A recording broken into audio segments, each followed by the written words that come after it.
Hey there, folks, and welcome out to the Single Player Podcast. I'm your one and only host, I'm16, and I got a good show for this week because we're going to be talking about Nvidia and Google's response to Microsoft's acquisition, the Calisto Protocol doesn't meet sales expectations, the Hogwarts Legacy boycott backfires, and more. So sit back, relax, enjoy the show, and I'll be with you in a bit.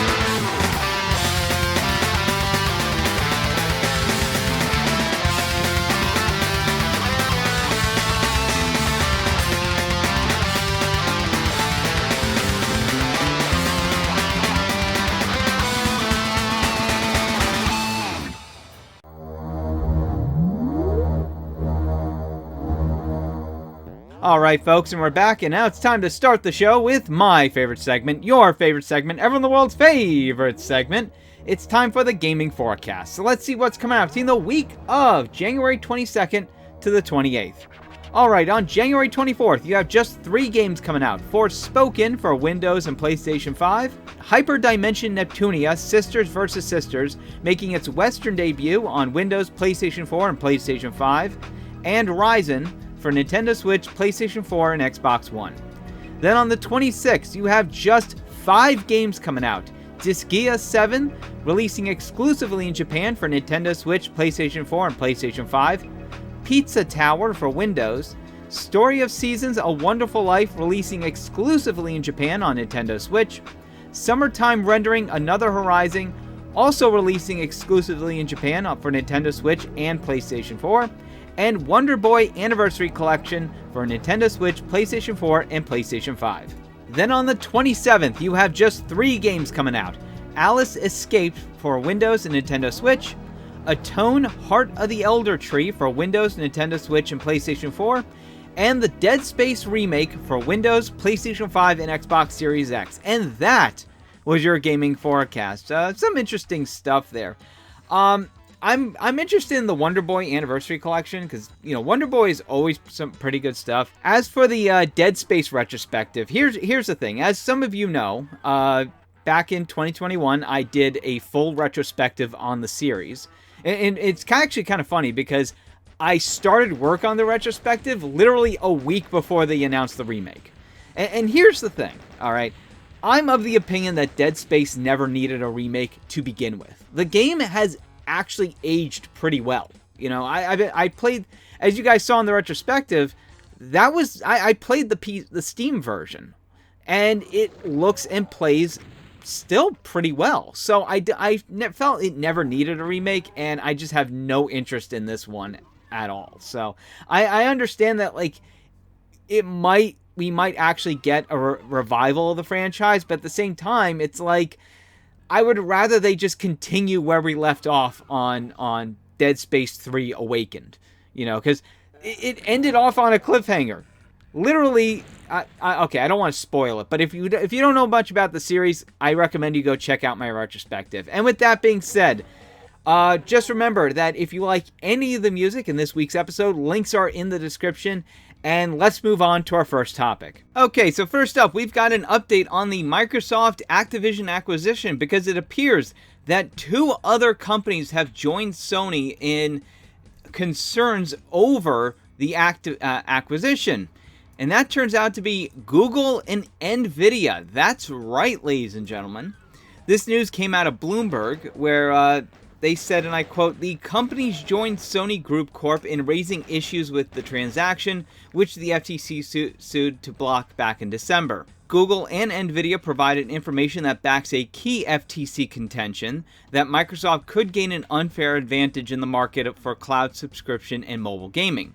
According to the people who asked not to be identified because of the process is confidential, In its remarks to the FTC, Nvidia stressed the need for equal and open access to game titles, but didn't directly oppose the acquisition, according to one of the people. You know, I'm kind of amazed at just how many corporations are coming out of the woodwork to voice their concerns about this entire thing. You have Sony, you have EA, now you have friggin' Google and Nvidia coming out of the woodwork. Though Nvidia not being against the acquisition isn't all that surprising because, you know, once again, where's most of their money made from? PC gaming, and, you know, Windows, but Microsoft basically dominates PCs. So it's not surprising to see that they wouldn't be against the acquisition. Though Google, on the other hand, is also very interesting because, you know, technically they got rid of Stadia. Actually, as of today, Stadia is officially shut down, which I'll talk about later. But for now, you know, despite the fact that Stadia is shut down, their big thing is still Android and Google Play and such. And what's one of the bigger games on Google Play? Call of Duty. So yeah, of course they're going to be jumping into this and voicing some concerns. I wonder how many more companies are going to join in, and especially considering the fact that we're getting down to the wire on this acquisition, because if you guys remember last year, Microsoft announced that they estimated this acquisition would be finalized by June of 2023. Well, guess what? We're already in January. We've got 6 months until this thing is supposed to be finalized. And you already have various companies coming out against the acquisition. And you have the FTC filing a lawsuit against it. So I guarantee you, considering the way things are going for Microsoft right now, I don't see this entire thing being finalized. And if it does, it's probably not going to be happening until 2024. But I'm hoping it doesn't get finalized at all, because I think the last thing we want is Microsoft buying out a major third party like Activision Blizzard. Anyway, let's move on to our next story. Alright, and next up, we got to talk about Stadia. That's right, ladies and gentlemen. As I mentioned in the previous segment, Stadia is officially no more. It has ceased to be. It is over, Stadians. The service is officially shut down. Now, of course, before it shut down, there were two major announcements that were announced for it. First up was the final game released for Stadia, which is a title called Worm Game. Now, apparently, this is a title that was actually developed before the launch by the Stadia team as a way to test out the features. Well, while it's the service is still up, you could still somewhat play it. So they decided to put it up as the final game for Stadia, which, you know, is very fitting considering it was the first game developed for the service. But there is also another announcement that was made where the Bluetooth will now be enabled on Stadia controllers. That's right, they're officially releasing a self-serve tool that will allow Bluetooth connections of your Stadia controller, which I don't know why they didn't enable that feature from launch, because that's actually a really good selling point. Hey, you could get this controller that lets you, you know, play your game streamed, but you can also use it for your PC and other devices and all that kind of shit. I don't know why they didn't enable that from the very beginning. Like, that to me makes absolutely no sense. You know, one of the big selling points that Xbox has been using for years is the fact that you can use your Xbox controllers on your PC. So why Google never enabled the Bluetooth on the Stadia controller for other devices, I have no idea. But you know what? I'll give them credit for at least unlocking the feature before the service shuts down. So anyway, guys, I'm going to take a short break, and we'll be right back after this.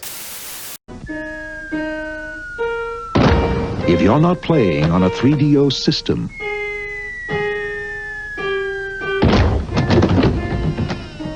what are you playing with?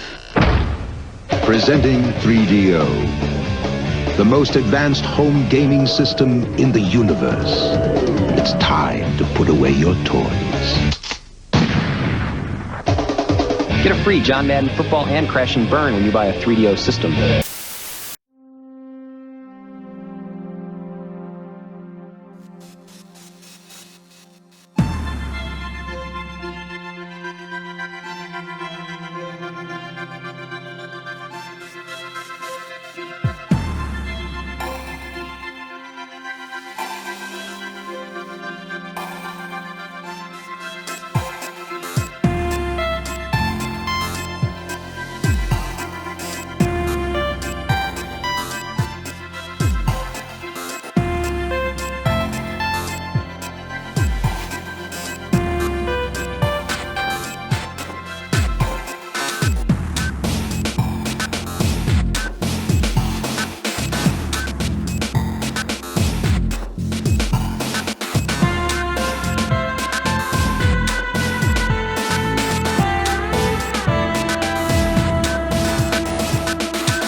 All right, folks, we're back in. First up in our next round of stories, we got to talk about the Calisto Protocol because things are not really looking good for the game or its publisher.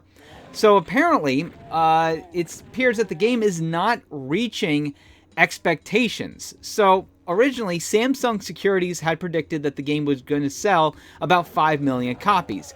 However, it appears that only within a month, it's just barely hit 2 million. Yeah.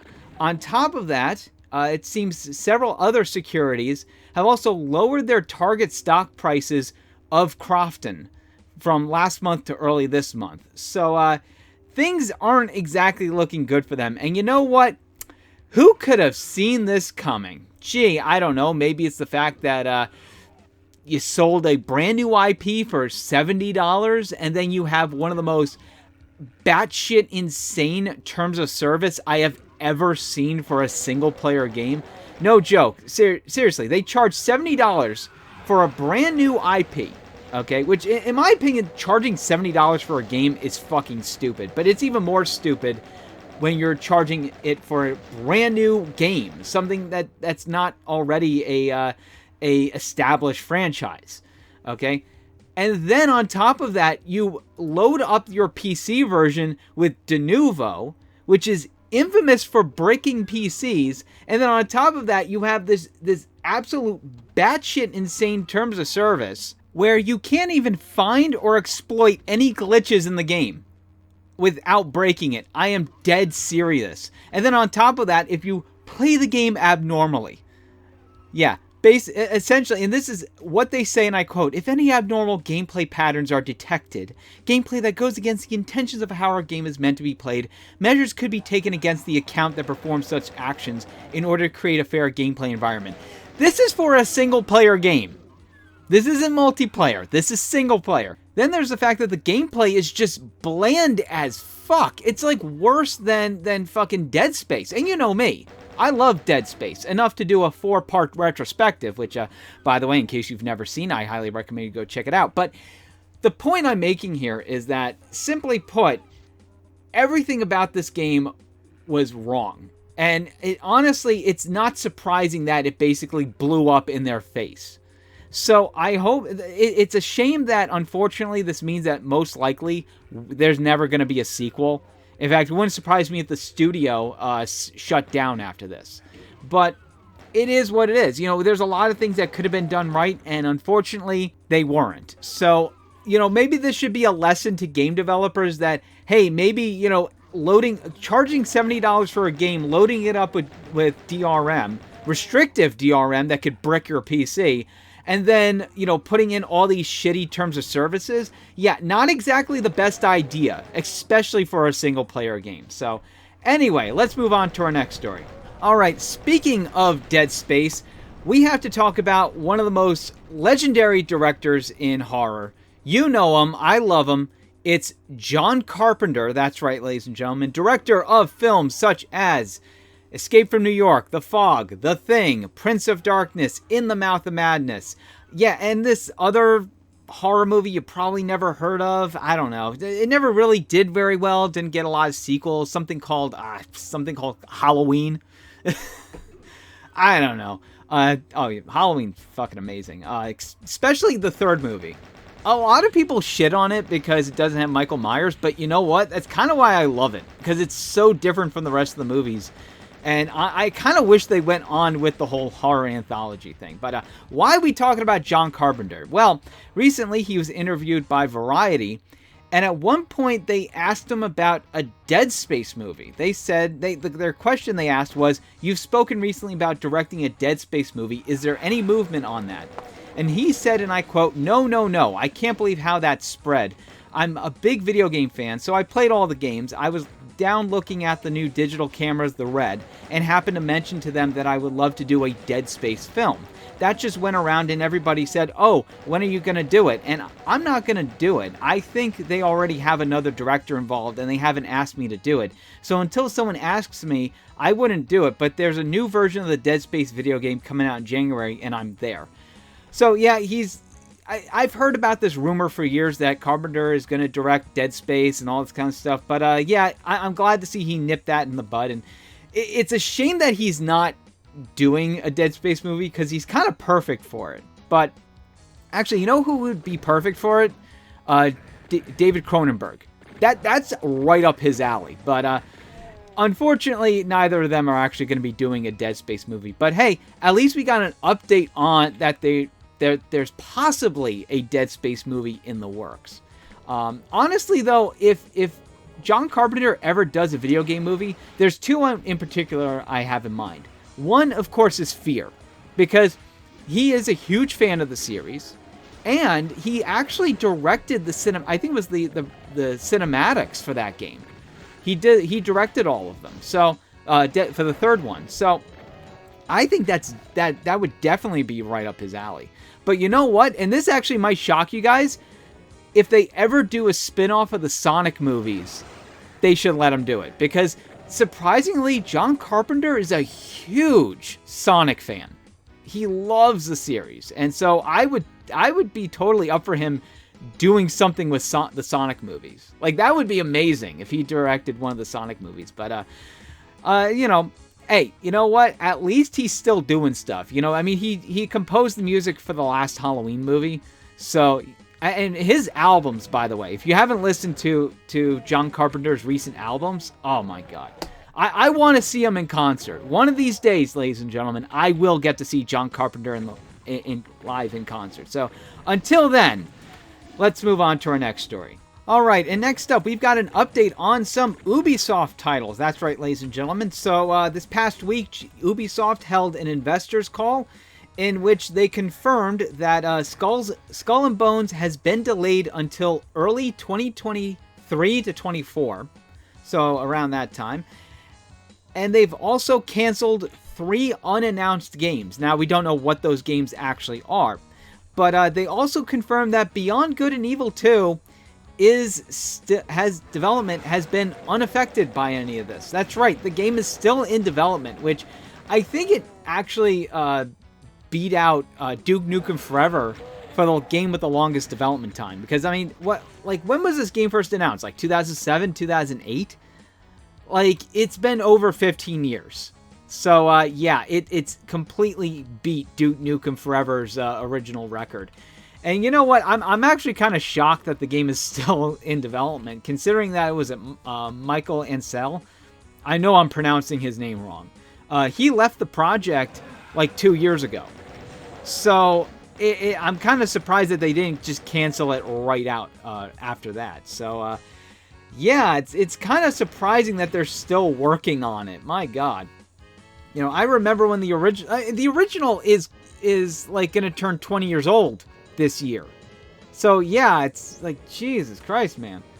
You know, there are games that are that old and still haven't gotten a sequel. Yet, for some reason, Beyond Good and Evil, it still has a sequel in the works.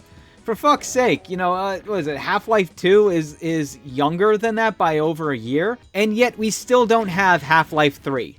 Like, what the fuck is up with that? But, you know, I'm actually glad to see that they didn't cancel it, because, you know, it would have been easy for them, considering that this game has been in development for so long, and it's probably cost them God knows how much money to actually make it. So, I'm glad to see that they're actually giving it a chance instead of just, you know, writing it off and basically saying, oh, no, it's a failure.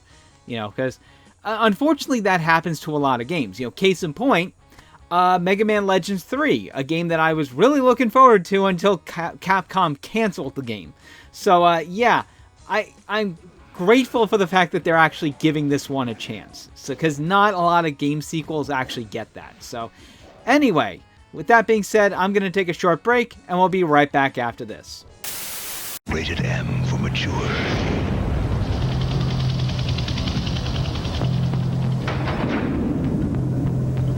What the?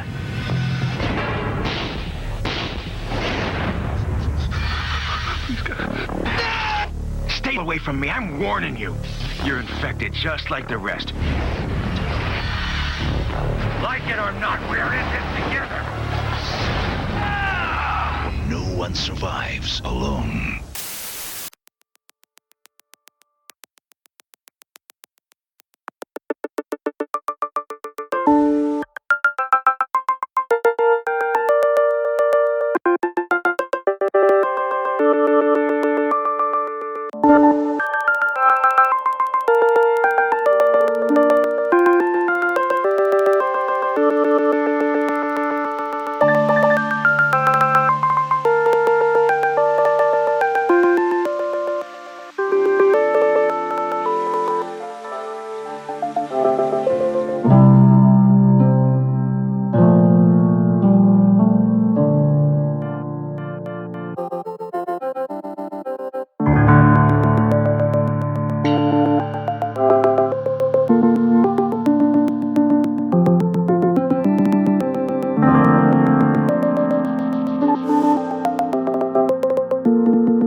All right, folks, and we're back. And first up in our last round of stories, I want to take a moment to talk about Hogwarts Legacy. Oh, yeah. I'm sure many of you know about it. The game's been in development for, what, a year or two?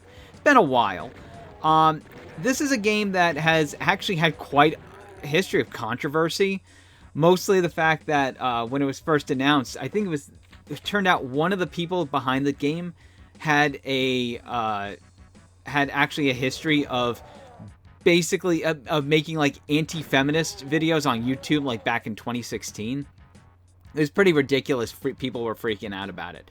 But this time, of course, people are freaking out about it because of the fact that it's a Harry Potter game. So so as you all know, Harry Potter was created by J.K. Rowling.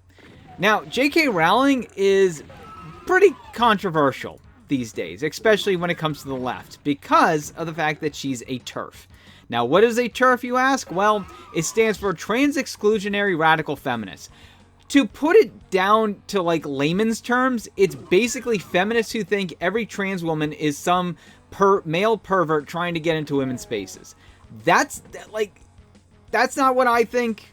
Understand here, that's a basic, like, understanding of what they actually believe, you know. I should have, like, what is it? Like, remember South Park when they did the Scientology episode? Have a little thing that says, this is what TERFs actually believe. Okay? Now, understand that I am neither a TERF nor a intersectional feminist. I have no dog in this fight. I think both sides are basically fucking stupid. But it's kind of entertaining to watch them go back and forth. And for the last couple of weeks, we have heard nothing but people freaking out over this game because it's a Harry Potter game, or at least a wizarding world game, because Harry Potter's not in it. It takes place in like the 1890s, so it's like 110 years, less than 100 years before Harry Potter is even born, because he was born in like 1980. Most people don't realize this. The Harry Potter's like 40 years old. Technically, but anyway, not the series, the character. But anyway, so it's set within that universe, but it doesn't take place. It doesn't follow any of the main characters. All right, but because it's set within that universe, technically speaking, J.K. Rowling still owns the franchise, so technically she's going to get some profit off of this game. And you have these people freaking out, trying to boycott the game. When it came up for pre-order on Steam, they started trying to sabotage the user tags features by including stuff like transphobia, LGBTQ, capitalism, all this kind of stuff. Which is, to me, in my opinion, just completely stupid. Now, and you, of course, on Twitter, you've had people putting out tweets and videos telling everyone to boycott this game. You have to boycott it. We can't have this game. Blah, blah, blah, blah. Here's the thing, though. Okay? It hasn't worked. It hasn't worked at all. If you go on Steam and you go to the bestsellers page, the first 10 games, Hogwarts Legacy is at number 2. Now, granted, that's if you include free-to-play games, because Counter-Strike Global Offensive is at number 1. But if you take away the free-to-play stuff and you just only include all of the paid games, it's number 1. Okay, go to Amazon and look at the best sellers of Xbox Series X and S games, and the Hogwarts Legacy Deluxe Edition is at number 1. The Standard Edition is at number 6. And it's the same exact thing for the PS5 version. Deluxe Edition is the number 1 bestseller, and the Standard Edition is at number 6. So obviously, this boycott hasn't worked, like, at all. It's completely failed. And you know what? I'll tell you exactly why. Because whenever there's and this is a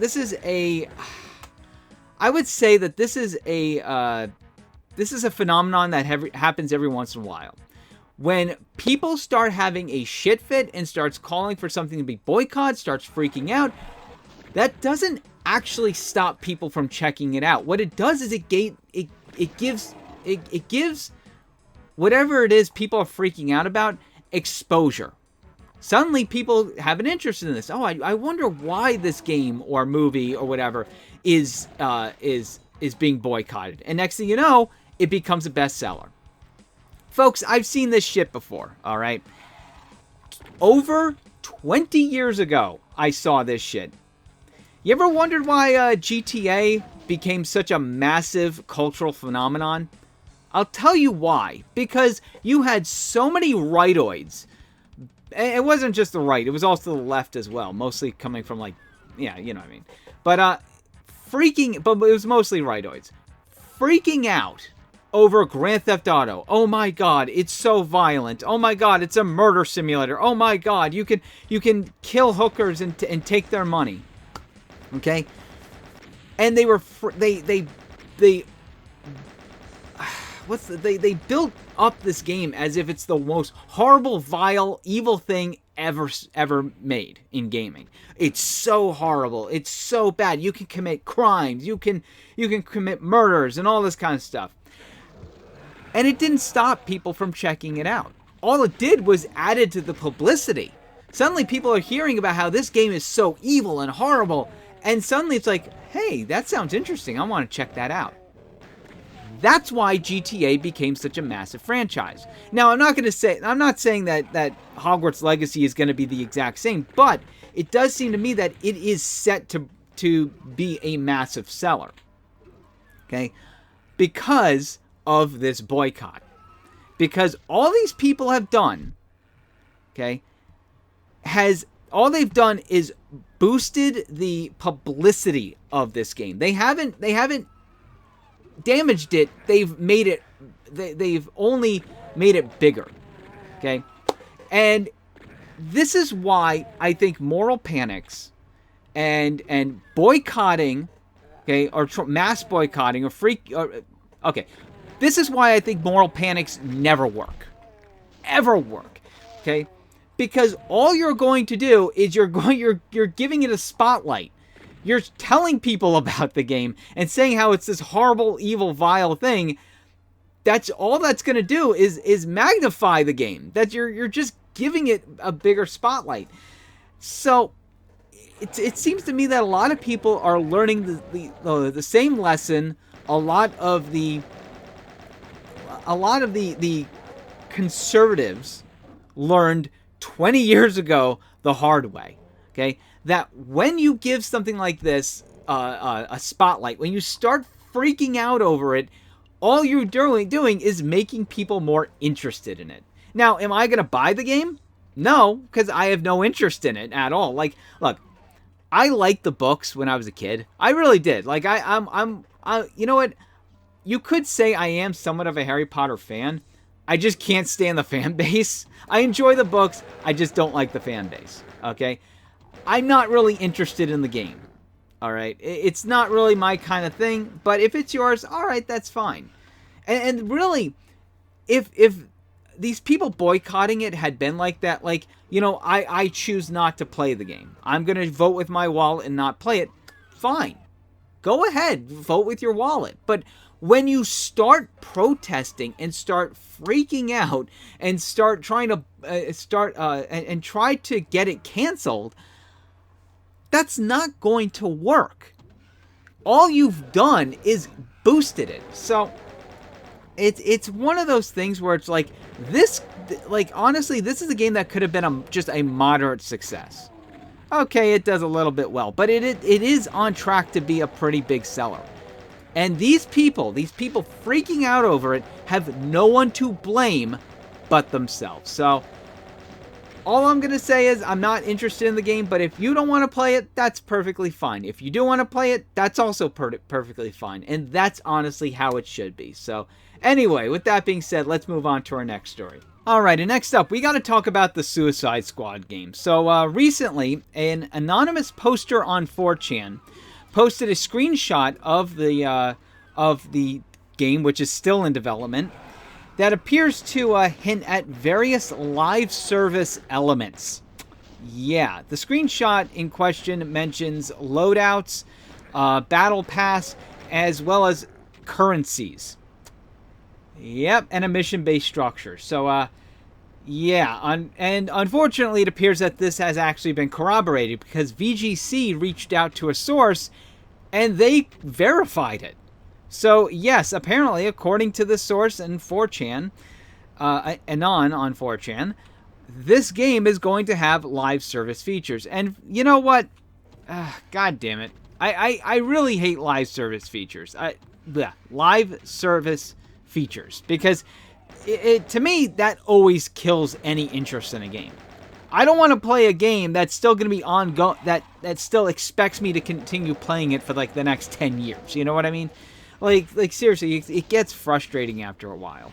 And it's one of those things where it's like, you would have thought that after the absolute disaster that was Square Enix's Avengers game, you would have thought that they basically would realize, yeah, live service titles are not a good idea. But unfortunately, it appears that they are going to go forward with this. And if that's the case, then you know what? I ain't buying it. I have basically any interest I had in the Suicide Squad game, which admittedly is very little, it just evaporated. Like, not interested at all. It's simply put, the moment you put any live service features into your game, you lose me as a customer. I'm done. So, yeah, it's unfortunate, but that seems to be the case. So, anyway, let's move on to our next story.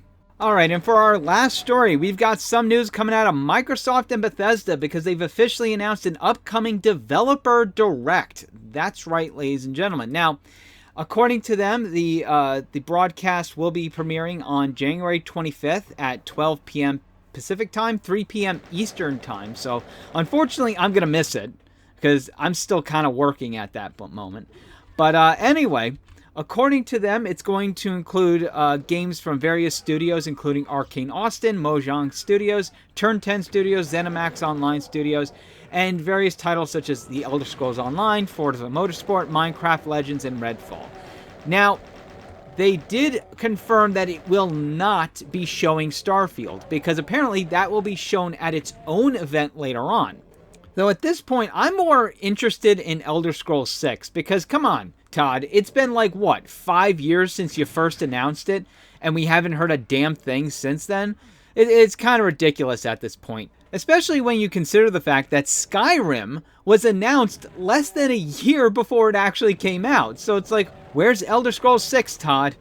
Oh, well, at least we know Starfield is going to come out sometime this year. Or at least I hope, because you never know. They could actually delay the game, but just crossing my fingers and hope that doesn't actually happen, because dear God. Anyway, guys, I'm going to take a short break, and we'll be right back after this. Welcome to Hogwarts, where you seek snitches and summon spells, where you discover your destiny and become Harry Potter. In the video game Harry Potter and the Philosopher's Stone.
Alright folks, and that's it for this week. I want to thank you all for listening. Remember, if you like any of the music in this week's episode, links are in the description. There is also a playlist of past music called Single Player Radio. I highly recommend you go check that out. And with that being said, I'll see you all next week, and remember to keep gaming.